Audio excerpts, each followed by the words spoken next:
Bismillahirrahmanirrahim. Assalamu alaikum students. I hope you all are fine.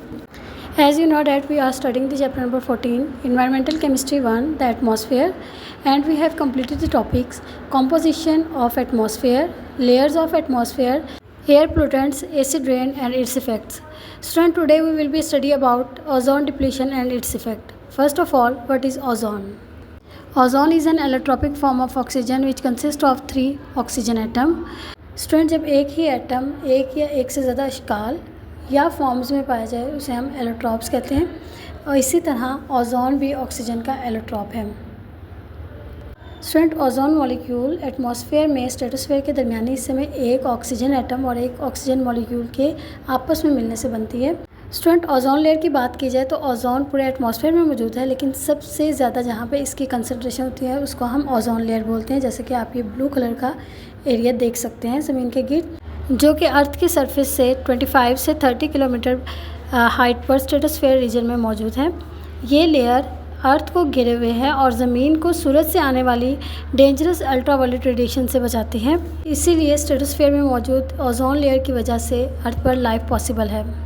Under normal condition stratosphere में ozone की concentration को constant रखने के लिए एटमॉस्फेयर के अंदर 2 रिएक्शंस हो रहे होते हैं, जिसमें फॉर्मेशन ऑफ ओजोन लेयर और डिकम्पोजिशन ऑफ ओजोन लेयर हो रही होती है। Students, formation of ozone layer में 2 ऑक्सीजन के मॉलिक्यूल एक ऑक्सीजन एटम के साथ मिलते हैं और ओजोन मॉलिक्यूल बनाते हैं। इसके अलावा डिकम्पोजिशन की अगर बात की जाए तो ओजोन अल्ट्रावायलेट लाइट को एब्जॉर्ब करके ओजोन ऑक्सीजन मॉलिक्यूल और ऑक्सीजन एटम में कन्वर्ट हो जाता है। Oxygen atom as a free radical के तौर पे काम कर रहा होता है और जिसमें ऑक्सीजन एटम और दोबारा ऑक्सीजन मॉलिक्यूल के साथ मिलकर ओजोन मॉलिक्यूल और देन ओजोन से ऑक्सीजन मॉलिक्यूल बनाता रहता है, और ये एटमॉस्फेयर में रिएक्शन चलते रहते हैं। इस वजह से ओजोन की कंसनट्रेशन जो है वो कांस्टेंट रहती है।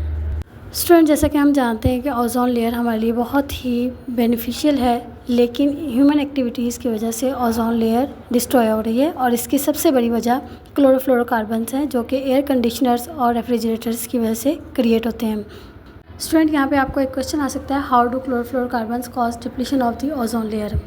स्टूडेंट, जैसे कि हम जानते हैं एयर कंडीशनर्स और रेफ्रिजरेटर्स कूलिंग पैदा करने के लिए इस्तेमाल किए जाते हैं, और इनमें क्लोरोफ्लोरोकार्बन्स का रिलीज़ होती है जो कि एटमॉस्फेयर में चली जाती हैं। वहाँ अल्ट्रावायलेट रेडिएशंस क्लोरोफ्लोरोकार्बन्स में मौजूद कार्बन क्लोरीन बॉन्ड को तोड़कर क्लोरीन के फ्री रेडिकल्स बनाती है। स्टूडेंट, ओजोन के ये रेडिकल बहुत ही ज़्यादा रिएक्टिव होते हैं, जो कि ओजोन के साथ एक्ट करते हैं और एक्ट करके ऑक्सीजन गैस और ऑक्सीजन और क्लोरीन के साथ बॉन्ड बना लेते हैं।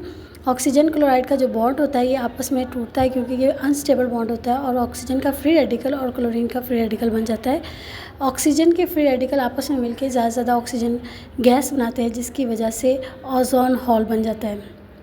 क्लोरोफ्लोरोकार्बन्स के डिकम्पोजिशन से रिलीज़ होने वाले क्लोरीन के फ्री रेडिकल्स कई लाख ओजोन मॉलिक्यूल्स को तबाह करने की एबिलिटी रखते हैं।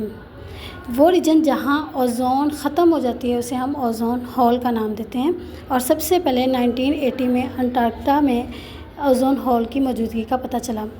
इसके अलावा 1990 में आर्कटिक के ऊपर भी ओजोन होल दरियाफ्त किया गया। ओजोन होल की वजह से अल्ट्रावायलेट रेडिएशंस ज़मीन तक पहुंचती है, जो कि बहुत ही डेंजरस है हमारी अर्थ के लिए।